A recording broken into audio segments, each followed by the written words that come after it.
Have you ever traveled abroad? If yes, what country was it?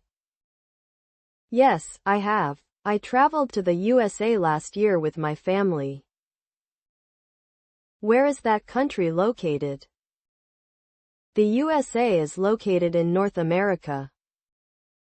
What is it famous for?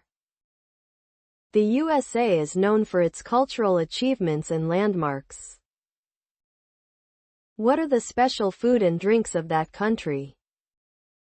There are many. They are known for fast food, dairy, and many beverages.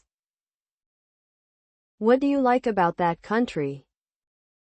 I like the fast pace of life and the various subcultures.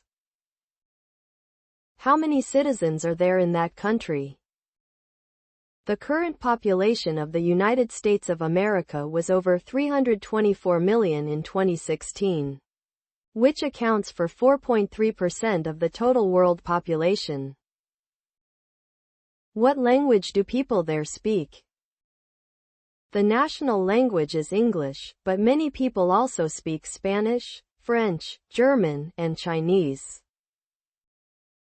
Do you want to go back there again? Sure. Why do people like to travel abroad?